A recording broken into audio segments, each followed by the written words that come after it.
Hi everybody, welcome. Thank you for being here today and spending your precious time with me. Okay, friends and foes, I'm really so over Harry and Meghan gossip. Will they, won't they, will they, won't they? Meghan wearing $12,000 worth of clothing at Invictus, blah, blah, blah. It does not matter. I don't give a honky-tonk how much of his inheritance money he gives her to buy shit. And Netflix, the same goes for them.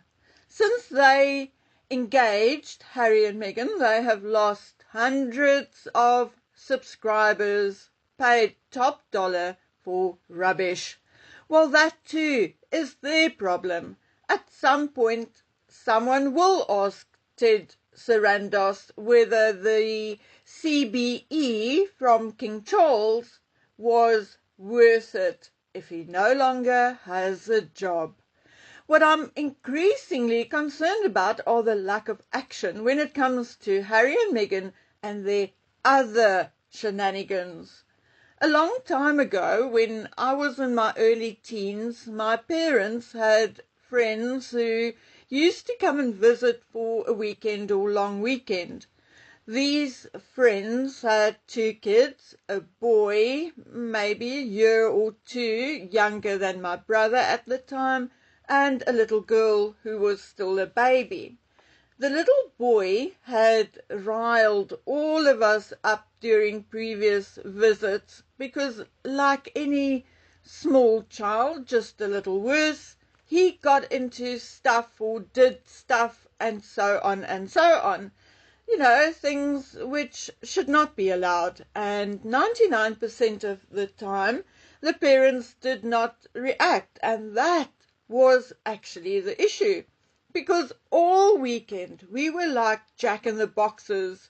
My mom would go, "Johnny, watch out there. Kaya, go take that away from little Joe." I mean, I can't remember his name.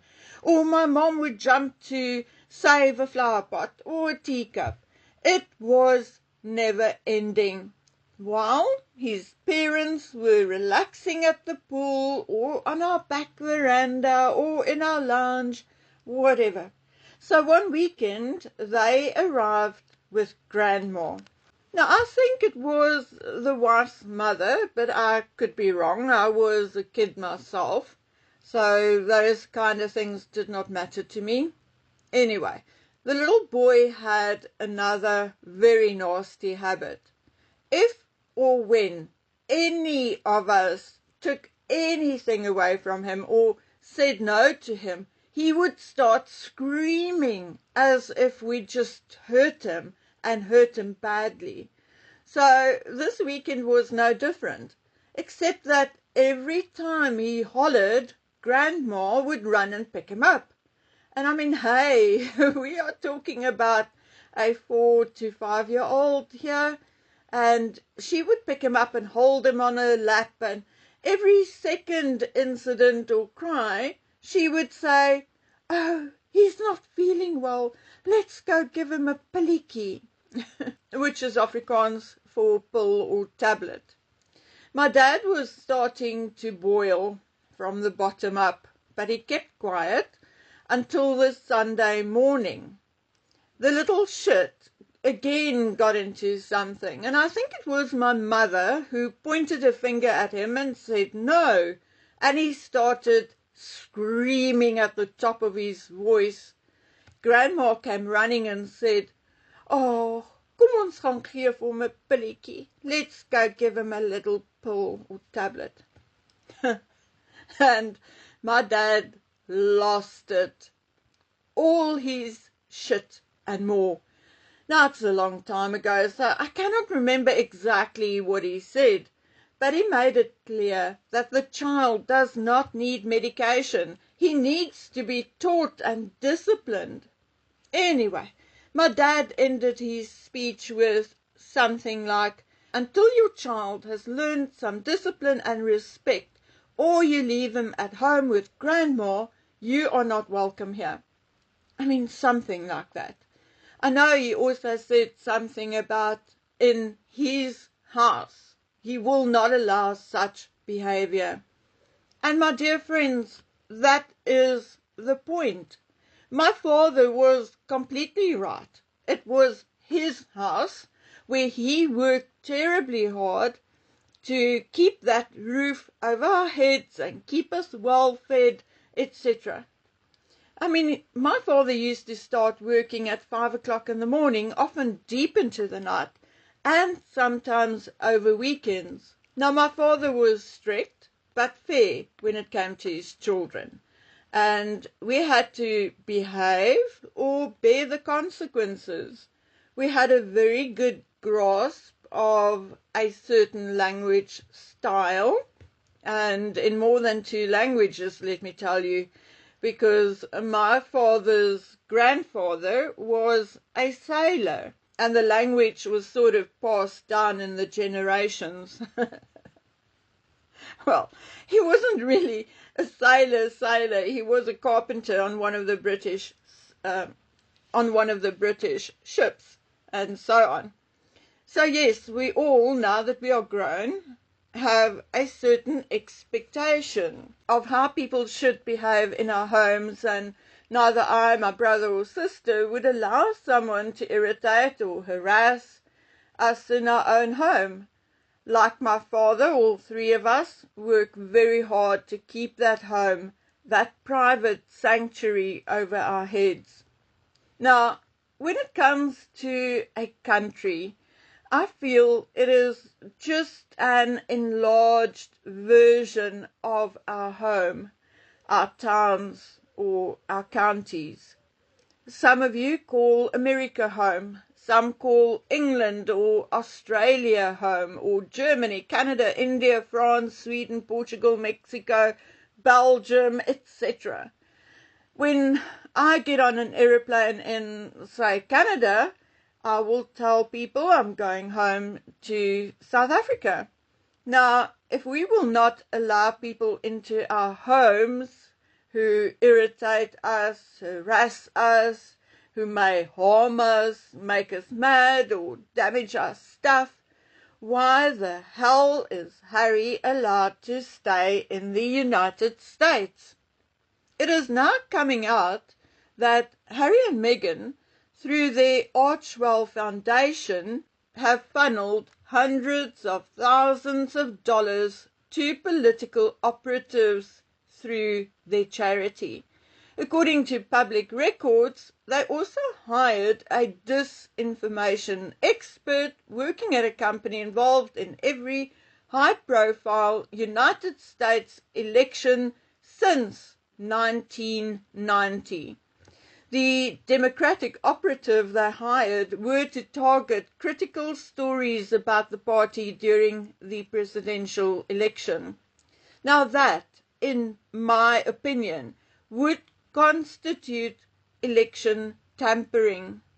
In 2023, the Archwell Foundation paid $146,500 to Jory Craig, the Democratic Party's go-to for countering disinformation. Archwell also donated $25,000 to the Macy Lab School in Brooklyn, where Jory Craig joined the board in 2024. And in 2022, Jory Craig also received $120,000 from Archwell. Archwell also gave $90,000 to Markup News, a New York-based non-profit funded by Democratic donor and Craigslist founder Craig Newmark, and Democratic mega donor George Soros's Open Society Foundation. And now for another cherry on top, or the candle on the cake, Archwell's single biggest donation of $250,000 was made to Women's Wellness Space, a charity, in inverted commas, set up by Ashley Biden, ex-President Joe Biden's daughter. Of course, a spokesperson for the Sussexes, which is either Harry or Meghan themselves, we know that, denied that Harry and Meghan has any political involvement with any political party. Oh, God. Excuse me, did they or did they not fly to New York to meet Governor Kathy Hochul and the Mayor Bill de Blasio in 2021? Did they or did they not have a secret summit video call with Governor Gavin Newsom? Did Meghan or did she not do some cold calling with pal Gloria Steinem, calling up voters during the 2020 elections? Now, what did we say at the time? Give up your British royal title or get out of politics, didn't we? Did Meghan give up her royal titles? No, she did not. As a matter of fact, since 2020, Meghan named her daughter after the British Queen and took British royal titles for her children. And Harry himself is still Prince, Duke, Baron, Earl, while him and his children are 5th, 6th and 7th in line to the throne. You know, actually, we don't even need a court to tell us that there's something amiss with Harry's visa. Either he lied, or he did not disclose everything, or he has the wrong visa. People are saying he has a diplomatic visa. Well, he shouldn't have a diplomatic visa. He is no longer a working royal. Okay, and then, of course, there is the mystery 10 million they received through the Fidelity Charitable Gift Fund, which now transpires to come from US aid. So much for an anonymous donor. Do we need to go on? I mean, yes, but let's keep it short, because I have just about had enough of politicians and leaders being hard on their own people while allowing this visitor to your country, this British drug addict, funding and interfering in your politics. This uneducated, low to medium IQ British man, the fact that he's a prince is only a fluke of birth.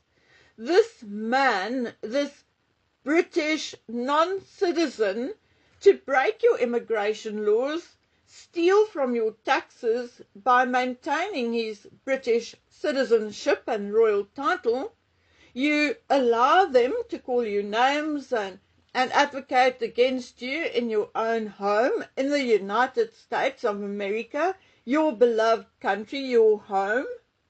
Mr. Trump, you are saving America. You want to make America great again.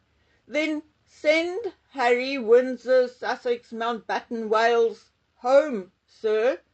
Be fair, be righteous, and do what you have to do to keep your people and your country safe. You cannot allow this man to stay just because he has a horrible wife. There are many men in America with horrible wives and many women with horrible husbands.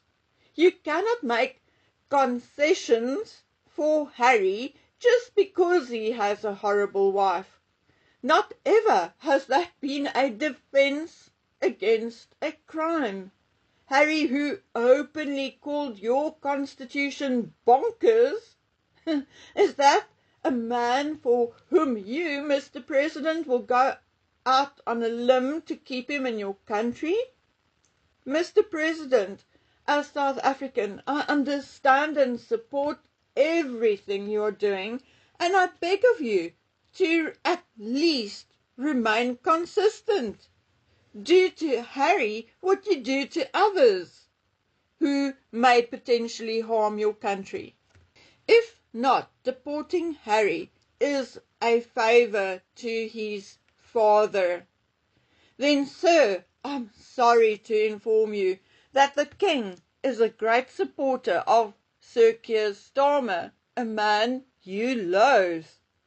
King Charles is also a supporter of the WEF and the COP, the Climate Change Conference, and Klaus Schwab and George Soros count under his besties. And he's likely also supported Keir Starmer sending party staff to campaign for Kamala Harris before and during your elections. So you have voter tampering from a British prince and his wife, voter tampering from the British Prime Minister, likely with the backup and support of the British King. President Trump, send Harry home. Okay, guys, I still have a lot left to say, but that's it, at least for now. I'll be back soon to talk about something else, okay? So until then, please take good care of yourselves. Bye.